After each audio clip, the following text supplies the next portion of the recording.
talk. And this is exploring portfolio careers, insights from a serial career changer. And you're definitely going to see that. And if you've been to my previous talks, you'll know I have changed and lived a lot of lives. Okay, so first off, hello. I want to do something a little bit quirky and interactive. Don't worry, you won't have to be on camera all of a sudden. Maybe you're doing your laundry or in bed. Like, that's okay. What I want to do, because I like to have a an interactive component at the beginning and to acknowledge that it's not just me here and we're all humans showing up to the Zoom call, yet another Zoom call, right? So what I want to do is let's say hello. This is the only time I'll ask you to unmute if you feel comfortable and you're in a good spot and say hello and like enter the room. And so I'm going to do a countdown and we're all going to unmute and say hi. Okay. 3, 2, 1. Hi, Hello. everyone. Oh my God, like easily the best part. I love hearing all your voices. Okay. And to make sure I cover everything, and hopefully at least like the most essential parts, I want to know like what are you curious about? Like what made you show up to this call? And you can put that in the chat.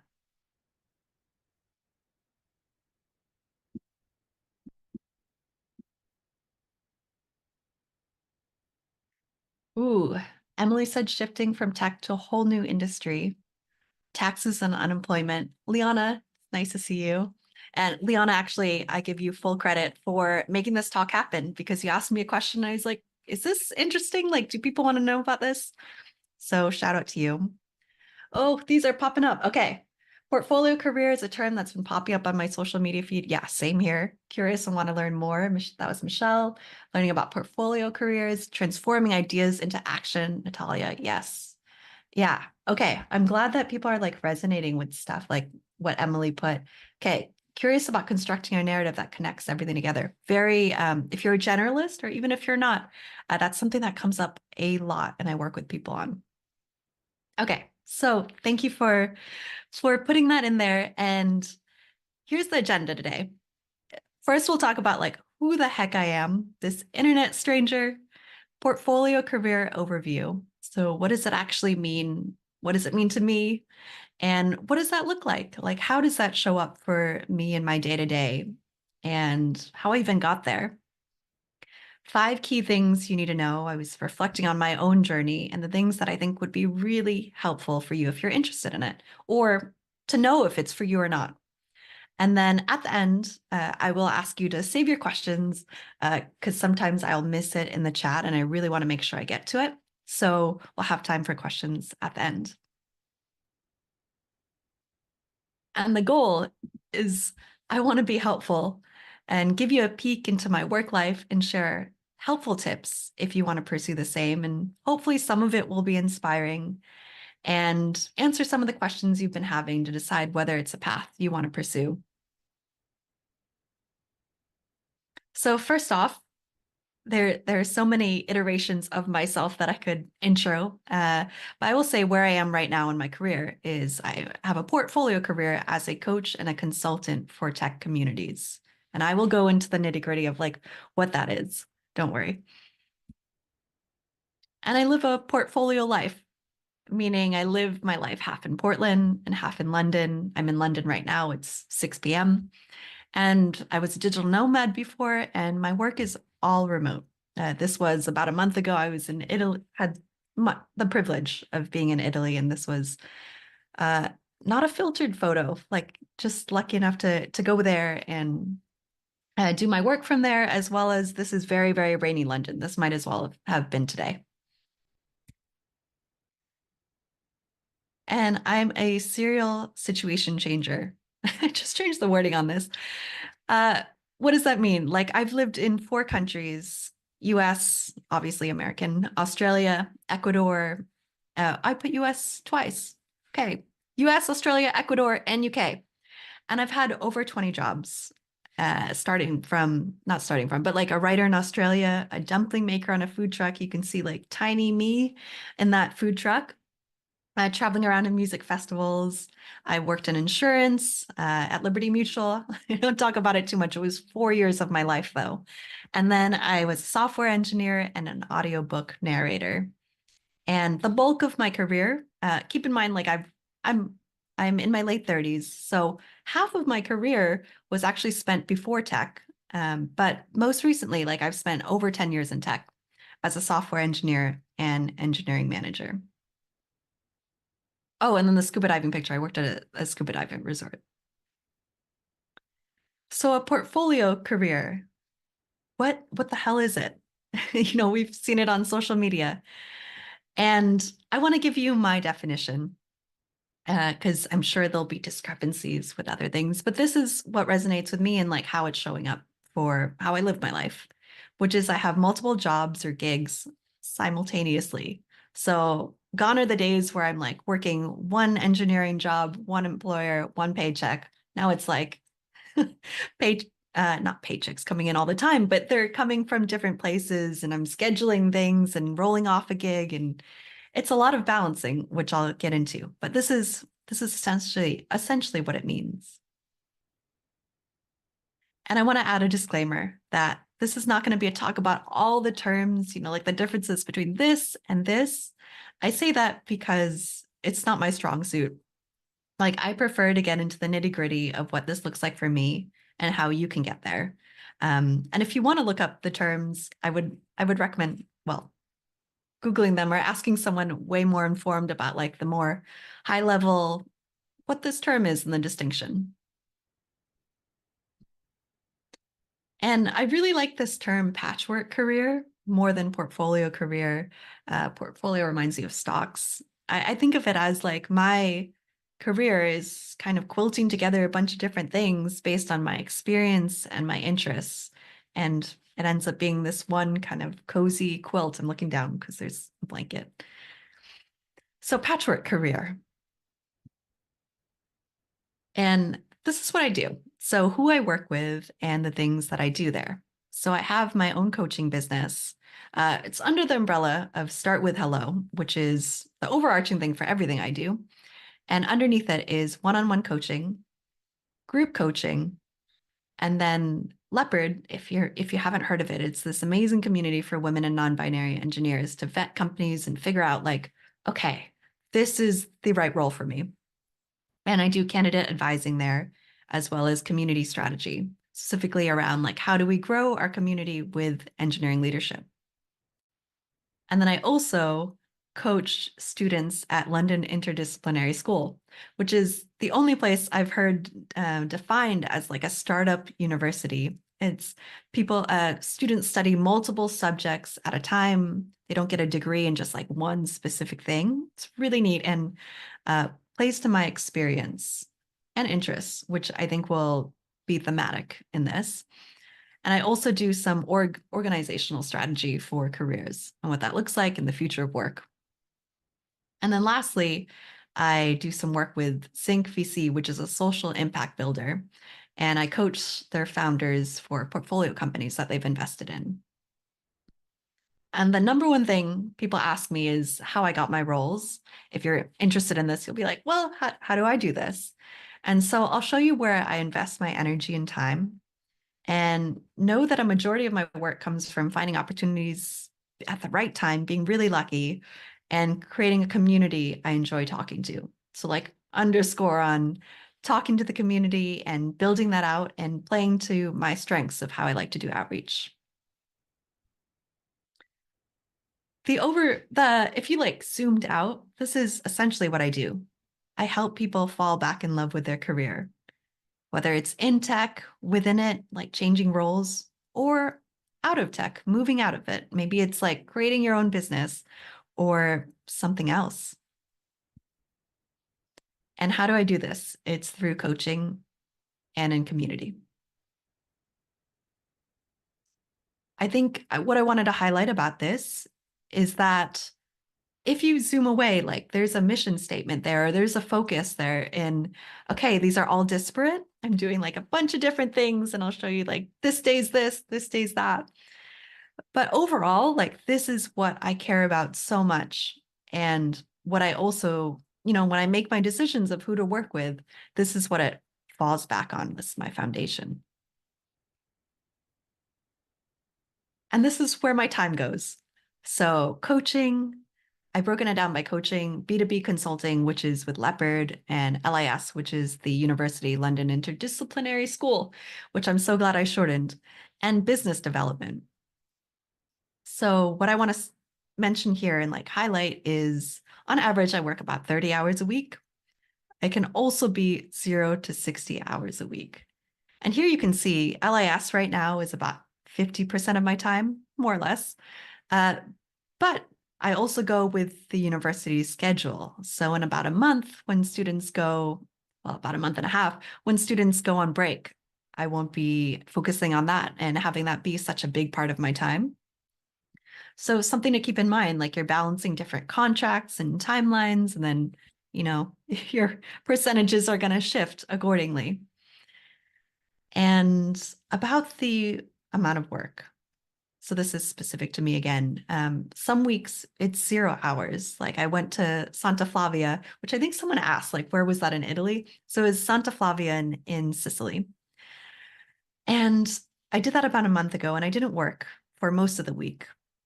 So hence the 0 hours. I also went to Japan in December and made no income, frankly, for that month. And then other weeks, I work extra on days when I work at the university at LIS. Like, for instance, I work roughly like from 10 a.m. to 10 p.m. on Wednesdays, which is by choice, and it's not for everyone. What I like to do is I like to work in sprints, like go pretty intense, and then be able to relax fully. It's one of my favorite slides. Is like also this is where my time goes. Like I paid attention to it like the last couple of weeks and jotted down like where my time was going. And there was a lot of watching 90 Day Fiance. I was astounded and horrified by that. Also, a lot of social time with my partner, journaling, whining like, oh my God, I need to be on this call. Or I don't know, like, oh, I need to do this. I'm procrastinating. And a big part for me is also exercising. I found that movement helps me get going, just helps me start my day. And I'm sure for all of you, you have like some things that are like feel good staples. I'm so glad people can relate to the 90 Day Fiance. I think we've watched all but 2 seasons right now. So that's a lot of time. Okay, money breakdown. I like to share this as I want to be really mindful that this is not it's for transparency of I frankly like no one shares this kind of stuff. And it was really helpful to me when I was starting out to ask people like, hey, what do you make? How much do you work? Because like I want to get into this. What does that look like? Like, is this possible? And so this is where this is coming from. And the money breakdown is most of it, well, okay, 50%, so half, comes from coaching, B2B consulting. I broke it down into two things. So you could say like 50% is B2B consulting, and then business development, which we will get into. But note that that part is free. I'm not getting paid for that. And it is a significant chunk of my time. Roughly, I make 12 to 15,000 a month. This is my week. So what was this? This is this week, actually. I looked at my schedule. So 5 hours for Leopard. Then I switch and I work on my one-to-one coaching. And I have 2 client calls for that. And then I write a lot of content for LinkedIn and my newsletter, which I like to stack like at the beginning of the week because then it feels like it's done and I don't have to worry about it. And then Tuesday, I work for LIS. Another important thing to know is that that's UK hours. And so that gives me a bit of a head start on most of my clients are in the US. And so I start my day a little bit earlier. And then I have a coffee chat. And usually I do like 1 or 2 of these a week. I try and limit them just because I get Zoom tired. And then async coaching for Authentic, which is my group program. And that's like leaving voice notes, responding via Loom, and like giving feedback to people and like providing helpful information. And then it was this talk. It's Tuesday. And then Wednesday is coaching students at LIS. and then a coaching client, responding to DMs and messages. Okay, I'm so glad, Keisha. Thanks for saying that. Yeah, my value is like being transparent of this is how it is. Like it's not always great, but sometimes it's really great. And here's what it concretely looks like tangibly. And then Thursday, two coaching clients, and then 1 hour, 1 to 2 hours actually. It depends on the group and what we're talking about that day where we have group coaching. And then Friday, I have recently implemented this, like, oh, I need a day off from the calls. So I have a creativity day, which at one point was like going to that Taylor Swift movie. I went twice. Other times it's, a number of other things, or maybe it's working on like a creative project, like I'm doing a podcast. Okay, I want to give you some of the key things to consider that I wish I had known in addition to that stuff. So, business development is a big part of it. And it doesn't need to feel scary or feel salesy. And let me even tell you like what business development is. So for me, like what I do within business development is I write a newsletter, which goes out every week. I have snack size calls, which are 15 minutes. I used to do 30. And then I was like, you know what?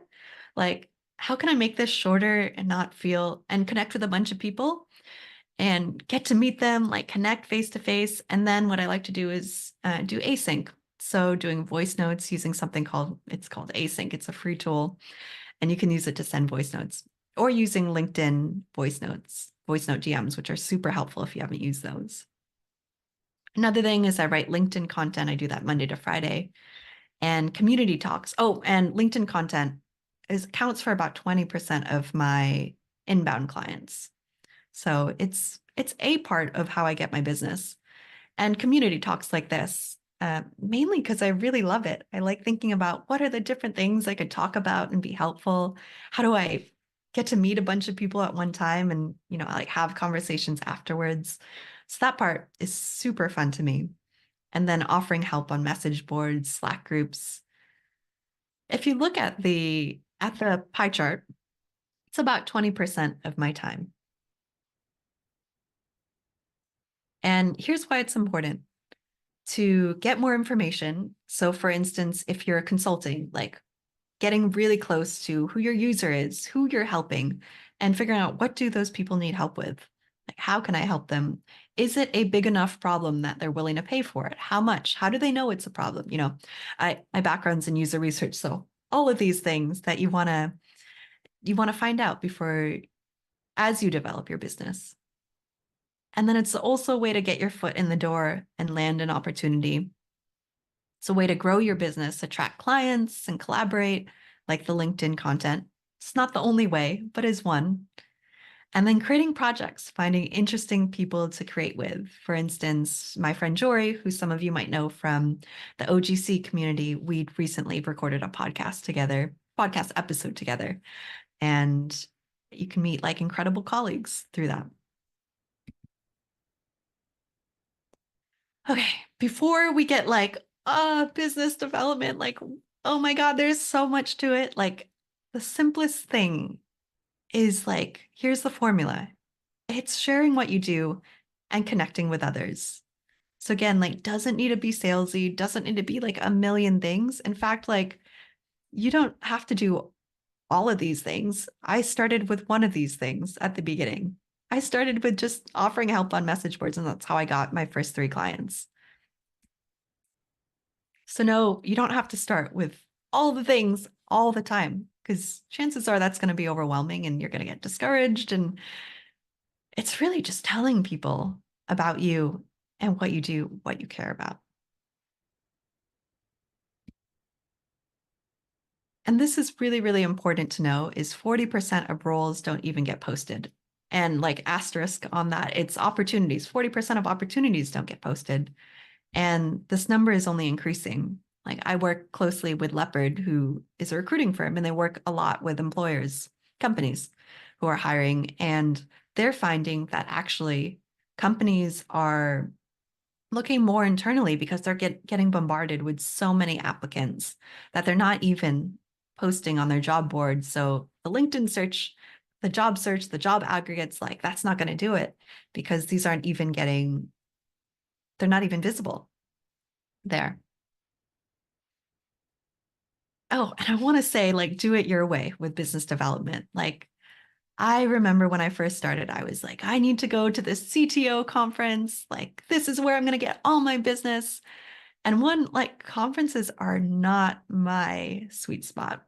I am an introvert. I will be at a party and I will be in the corner talking to that one person, like asking them so many deep things about their life. And then being like, where'd you go? Like, I thought we were going to talk for half an hour, right? Um, that's not the vibe at conferences. It's like you mingle for a little bit and then you move on. And I went to that CTO conference for I think like 2 hours, and mainly it was hanging out, like eating croissants and like trying to get free swag. And it wasn't my thing. And it doesn't need to be. And it was extremely exhausting to do that. So it might be something that you love, but know that you can also build your business in different ways, build your career in different ways without doing conferences. And conferences in tech are like such a big thing pre-pandemic. Okay, story time. So this is Lexi, the founder and CEO at Leopard. And so this is an example of outreach and like a hidden opportunity and how I did it. So to remind you, like I coach at Leopard and I do some candidate advisory and strategy work on the community. And Lexi posted, now we are, it says first, like we're connected on LinkedIn.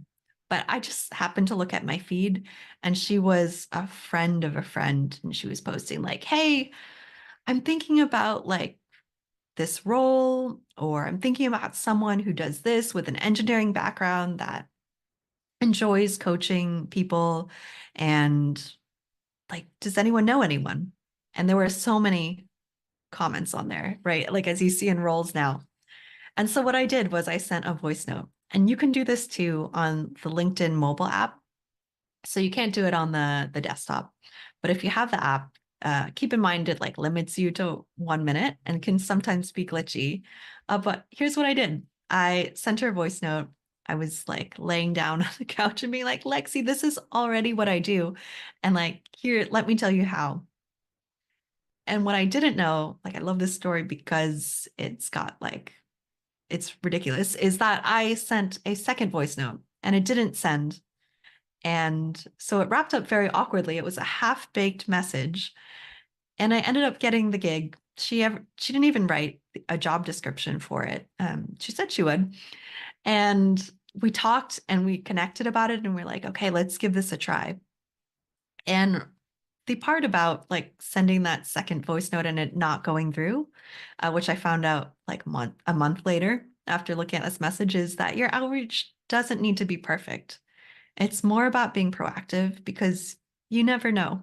And in terms of like, it needs to be someone in your network, like Lexi wasn't someone that I knew directly or had a referral to.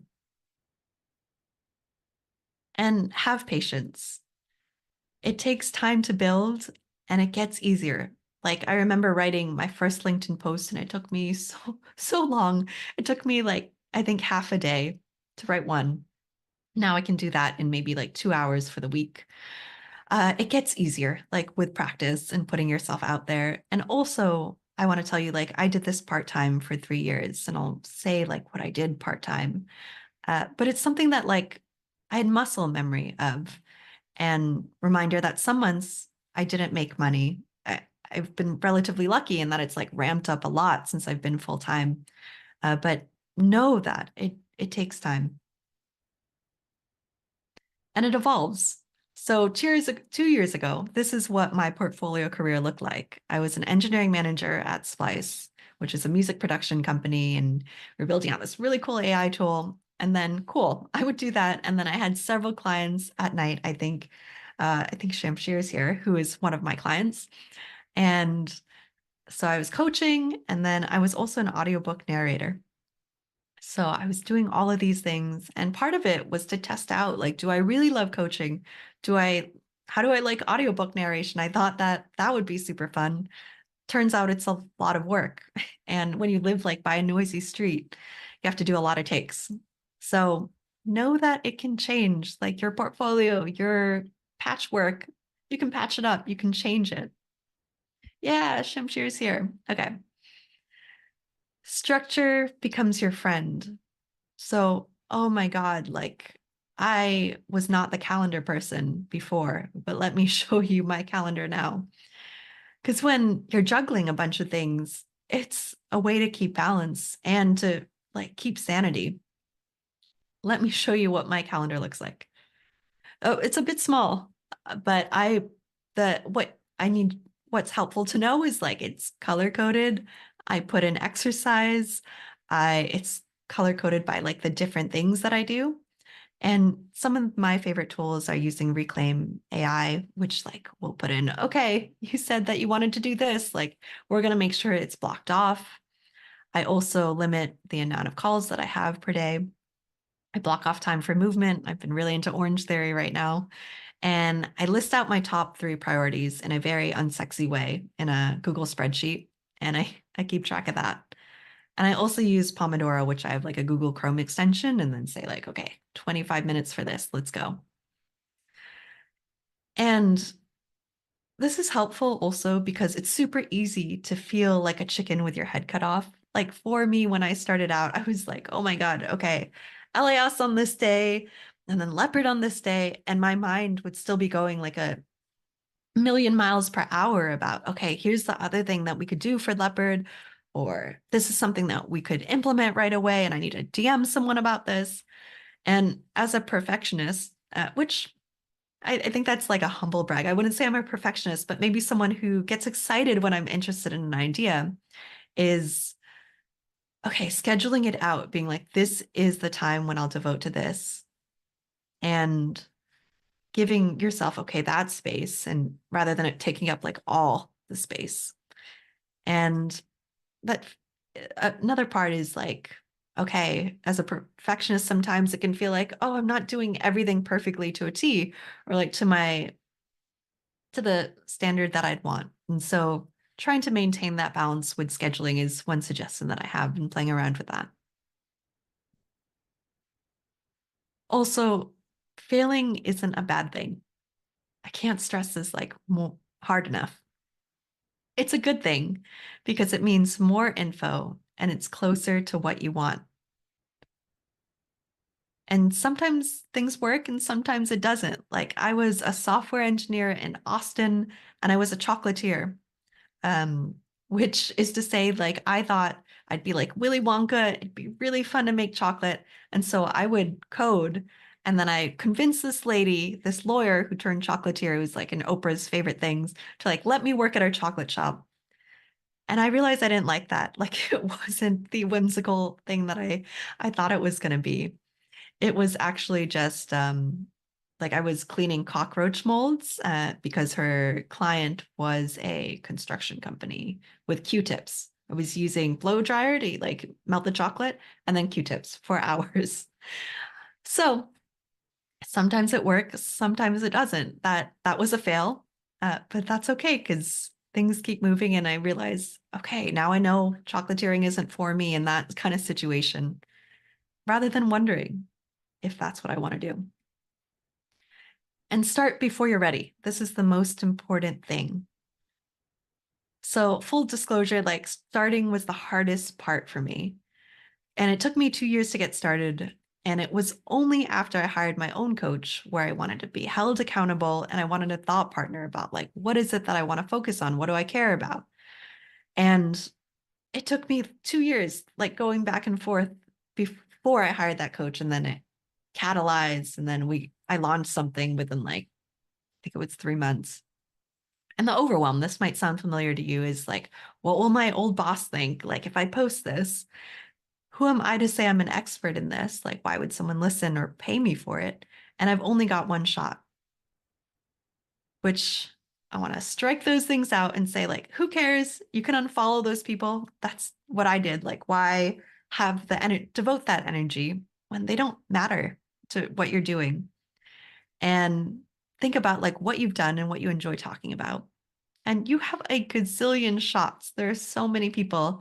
And even if you don't do it perfectly one time, like people aren't going to remember. Okay. So how do you start? If you say website first, like, no, no, no, no, no. Wow, that's kind of like musical. This was me before. Like, I needed the perfect website, and I was like, I'm an engineer. I should be able to make this. Like, I'm going to devote so much time to this. And actually, like, no one looked at my website in the beginning. And what I would pay attention to is like, how can you describe what you're doing in 1 to 3 sentences in an email or in conversation? Like, I spent so much time creating that website and it was clunky. I used Canva. It took so many seconds to load. I'm surprised people stayed. And I used it for years. If you look at my website right now, I still don't even mention that I do consulting work. So you don't need it to get started or to continue and grow. Okay, so I want to give you a framework, which is think about these things. What are you interested in? What are your skills? Who do you want to work with? And write these down, or you can follow up with me and I'll send you the slides too. What are your advantages with your network and experience? What's the easiest way you can tell people what you do? This one, like, this is really important. I would stress this one and iterate. Do we like this? Is it feeling good? What changes can we make? Okay, so we've covered a bunch of things: portfolio career in real life, in my life, 5 things I wish I had known, and a framework to get started. And I'd love to hear in the chat, like, what has been your favorite takeaway? Most helpful takeaway? I'm gonna drink some of this. I have like a toffee flavored tea that I'm gonna try.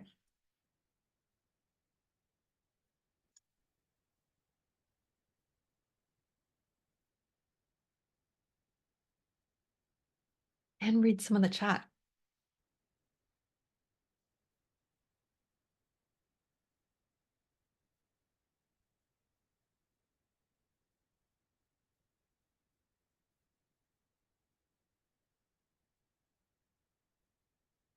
Yeah, outreach doesn't have to be perfect. Absolutely. I would almost go on like prototype it to like, and then you're going to change your message too based on the responses and what you learn. This is very nice. Like overall willingness to try new things to see where it leads and not focusing as much on the end outcome. Yeah, start now. It might take a while. Yes, how I split my activities and revenue. Yes, every day does not look the same. Starting before you're ready. Okay, thank you. There's so many of these things. Yeah. Yes, a full life and not only hustle. So important to me. Like I would say like passion is I have a vengeance with passion, and that's another story for another day, but I believe in being really like intentional about living. What does that mean? Okay, more like balanced. So, okay, great. Like, if this is something that you found helpful, this is exactly what I do and I help other people with, as you know, like from my overarching mission statement. And it's why I'm so excited to tell you about Authentic, which is my small group coaching program for 12 weeks. And it's specifically designed for women in tech who want to build the life that they want, whether it's a portfolio career or something else that feels like them in and out of tech. And I'll give you some examples of that. Some logistics, we're kicking off another cohort next month, and I want to tell you about some of the people who are in the current one. Ooh, so in this program, you will uncover your dream role that energizes you and plays to your exact strengths and interests. So someone mentioned like talking about how do I convey my narrative, like who I am, and encompass all those things that are me and like what I care about and why I'm so good at them. And you should take a chance on me. Like those are the types of things that we'll cover. I'm going to put a link in the chat. Yes, I have it pasted.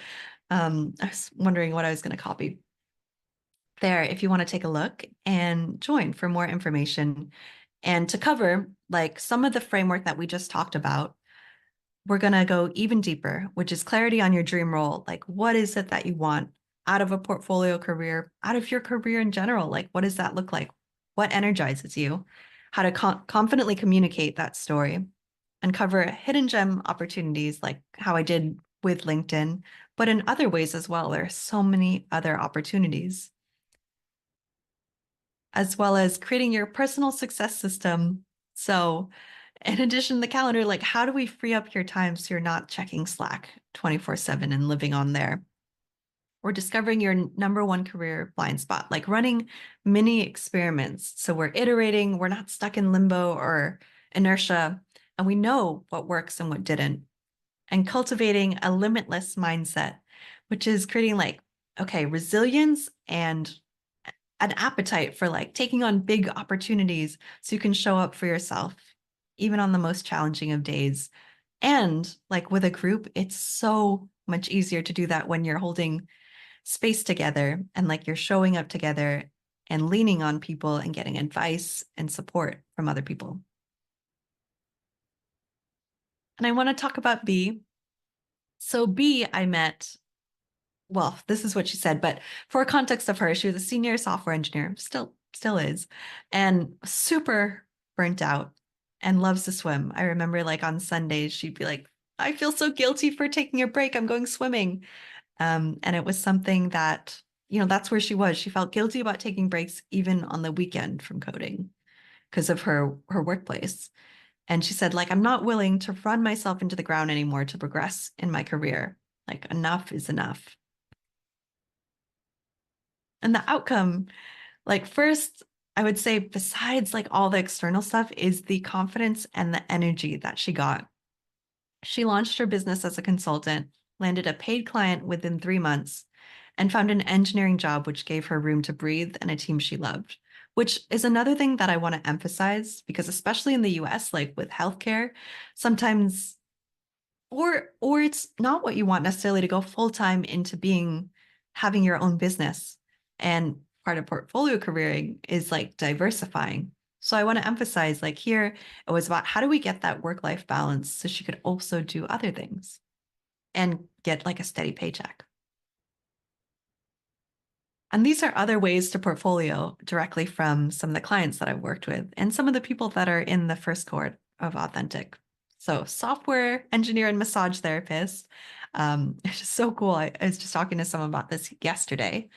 Product manager and coach, marketer and stylist, someone who loves clothes and actually like joined a boutique stylist, boutique, what is it? Boutique store as a stylist and works at Spanx now, a software engineer and founder, and a data scientist and consultant in machine learning.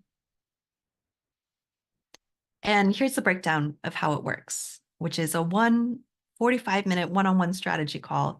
And so I actually recently lengthened this to add in a visualization just because I think it's been so helpful for clients of expanding like what's right in front of us and getting to where we want to be.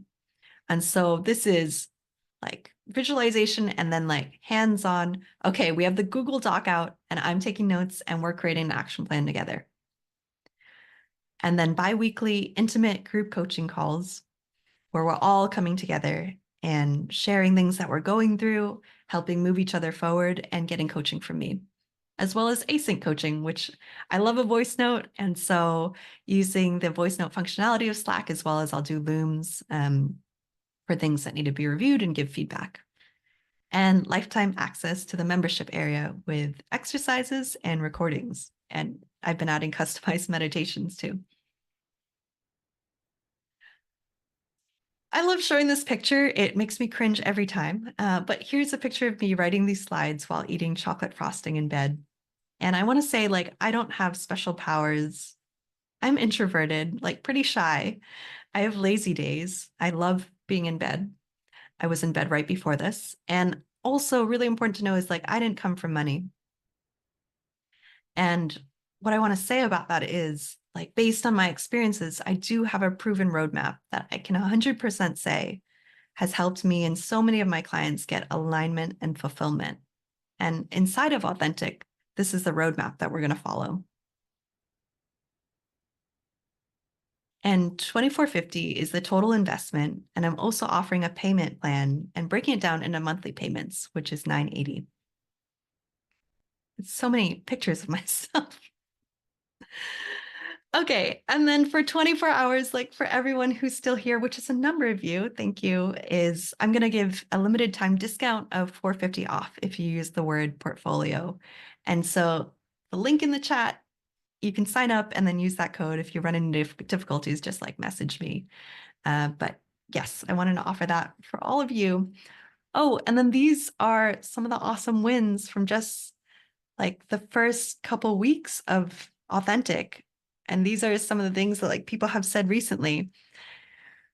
So I highly recommend having a feel good folder for one of your stuff. But it's just like really cool to read some of these things, like a really good second interview. Like I'm making rosemary sage bundles for future clients. I changed up the structure of my days and it impacted my mood. And just like someone saying like, you're doing the damn thing, girl, which I really love. Okay. And if you're curious about one-on-one coaching, you can put the number 1 in the comments or message me on LinkedIn. There are a number of ways. I'll also put my LinkedIn here. And if you want to connect there, I would highly recommend actually connecting with me, connecting with each other. Like now is the time to put your own LinkedIn and know that, there's so much power. Like there's 24 of us that are all curious about portfolio careers. Like, what can we do together? All right. And last slide, and we'll get to questions about it. For those of you who haven't heard of New Happy, it's an Instagram and LinkedIn account. And I think she's coming out with a book as well. But I love this message of you don't achieve goals by doing it all perfectly. You achieve your goals by trying and learning. Okay. Questions. I'm going to stop sharing. And it is up to you. You can come. Oh, I had a virtual background on this whole time, which is great because I didn't clean anyway, but wasn't supposed to be. Surprised me. So yeah, you can come off camera if you want, but no pressure. Anyone have questions? I'm here for you. You mentioned a massage therapist, or how do you like handle, I'm looking at becoming an esthetician and wondering like how it would work with the 12 weeks when there's also like a 600-hour time limit and school to go to as well. What does that look like in terms of the coaching? Should I wait to do the coaching until after I've done the 600 Mm. hours? Yeah, it depends on what you'd want to accomplish with it. Is it, okay, I'm stuck and I don't know if this is something that I want to do? Or is it like, I need support while I'm going through the program? I'm leaning towards probably afterwards when you're like, okay, how do I reach out to people? How do I talk about this? Like, how do I, oh my God, I'm starting a business, which sounds really cool. Love that direction. I would love to know about your background. But I'm leaning towards the latter one. But the question for you would be like, what do you need support on and help for? Got it. Okay, great. Yeah. Also, hi, Emily. Also, I'll keep an eye on the chat if you just want to type it too.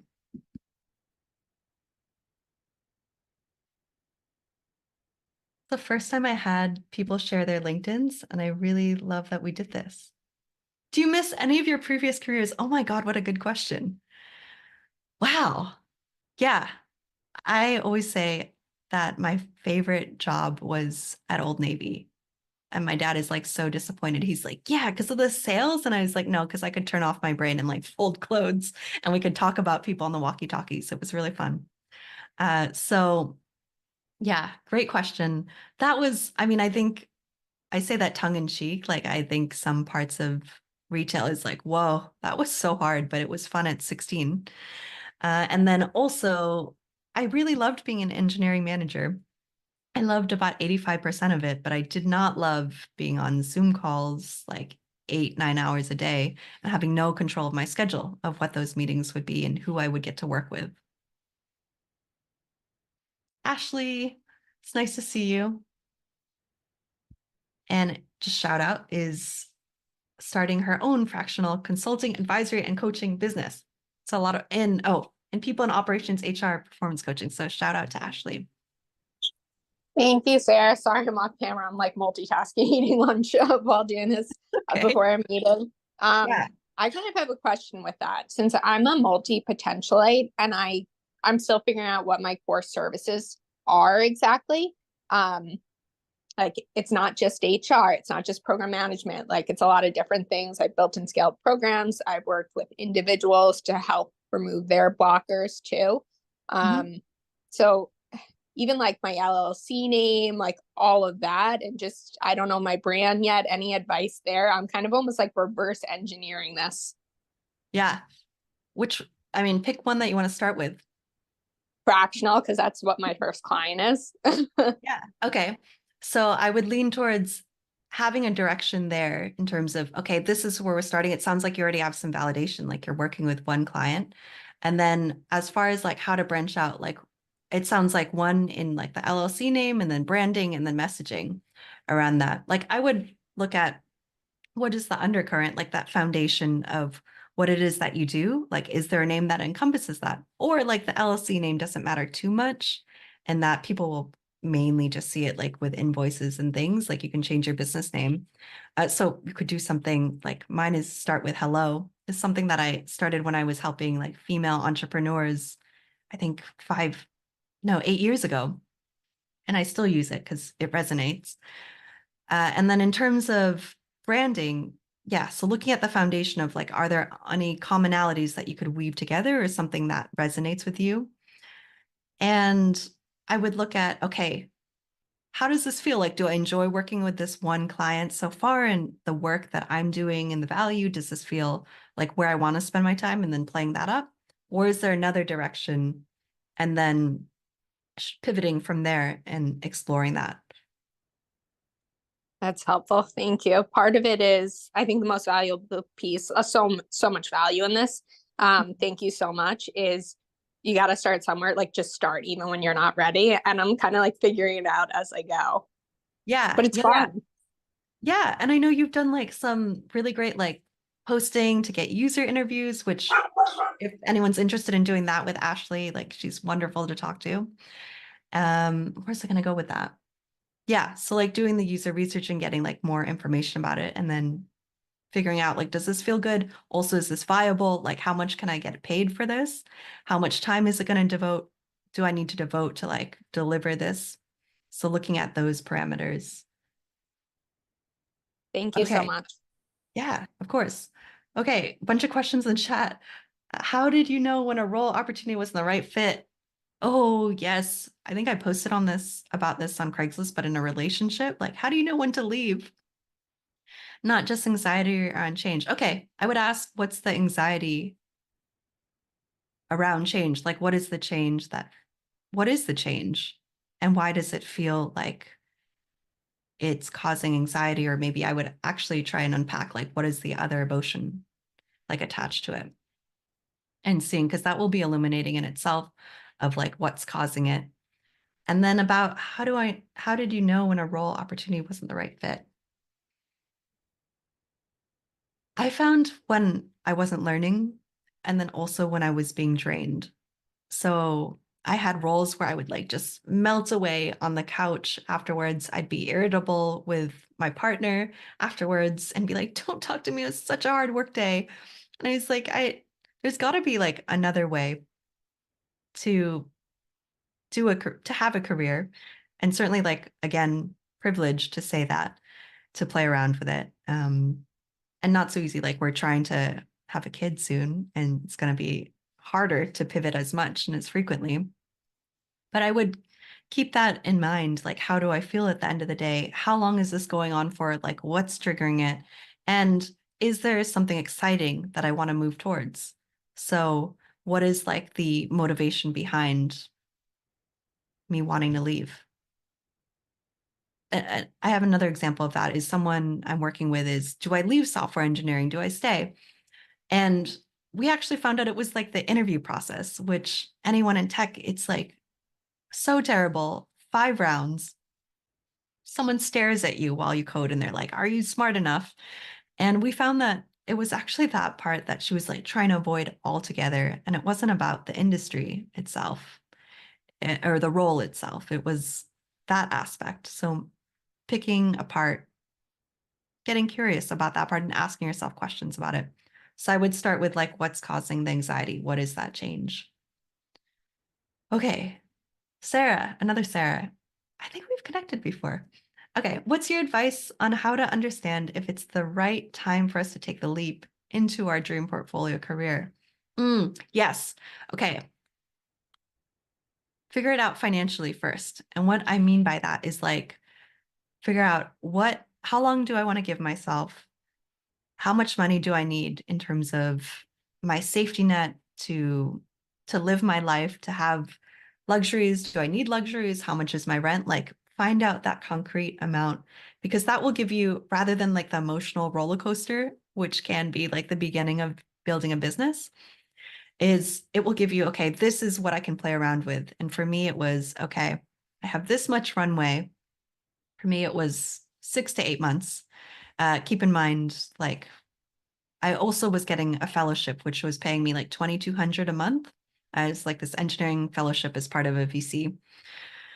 So like I knew, okay, I have this amount of time to really explore full time and give it my all and see like play around with it and see what it could be.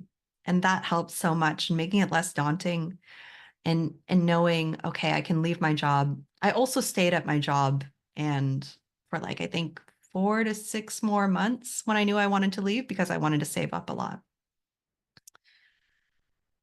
Okay. I hope that answered your question. I opened my eyes and there were like more questions and I was like, whoa. Okay. Michelle, do you find that you've built a toolbox of different skills and tools from your 20 plus jobs? Yeah. That you can use when you're coaching? Yes. I mean, absolutely. I would hope so. Hope that I learned a lot. And would you proactively be promoting that? Or is it just an added value that comes with your coaching advisor sessions? The part that's standing out for me is like the proactively promoting.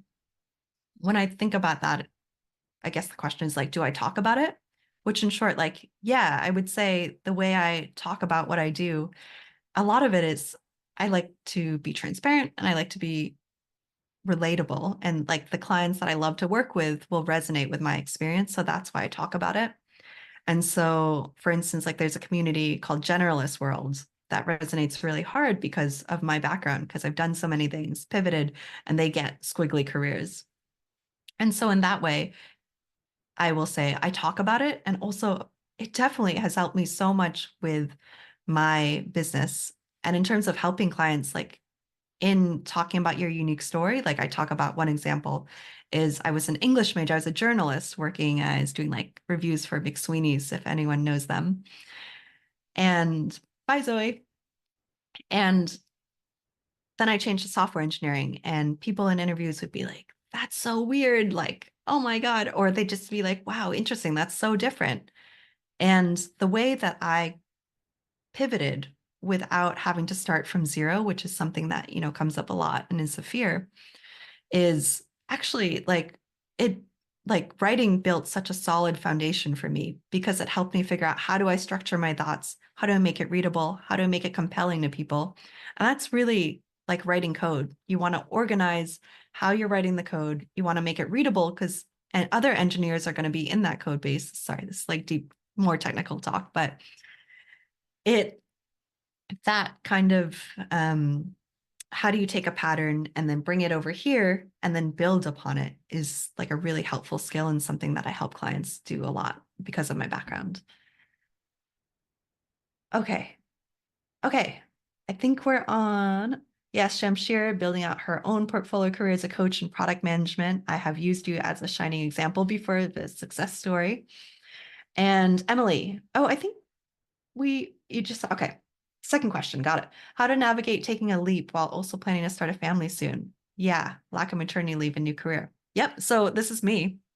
Um, we started trying that for a kid. My partner is going to hear this and like go nuts. He's like, stop sharing things on the internet. Uh, we started about 2 months ago and we had the intention of doing that. And so again, it was like about what is the safety net? I don't quite know what it looks like later on with like work-life balance. This is actually part of like why I'm building towards more group coaching and what are other offers? Can I do a course that's more passive income? And so some of those things like I'm thinking towards the future, but like I left my job knowing that we had these intentions and here's the runway that we have, and seeing, can I build it? Here's the timeline that I'm going to give myself. Yeah, I think more people should talk about that part, because I think it's a really important thing of like how people make those decisions and balance it. I think if anyone's part of OGC, Kate T, she came to one of my workshops. She's giving a talk similar to about being a mother and balancing that. So shout out to her and go check that out. All right. Is there anything? My partner and I are not aligned on whether or not taking a leap at this time is reality. And I'm like, but I want to be a happy mom. I don't want to be Yeah. chained at desk. Yeah. I get that. I was just talking to a client about that yesterday, actually, with balancing like medical bills and starting your own business. Mine is in the same private stop sharing. Oh yeah. Yeah. I'm gonna have a discussion with him after this call, I think. Okay. Oh, thank you for staying an extra 15 minutes. I just looked at the time. Holy crap. If you have anything else, like I'm happy to connect with you on Slack or on LinkedIn, and or a number of ways. If you have questions, we can do snack size chats, those 15-minute ones. But thanks for staying. And if there's anything that's helpful as like a follow-up talk, I'm happy to do that too. Okay. See you. Thank you for coming and eating lunch with me. So nice.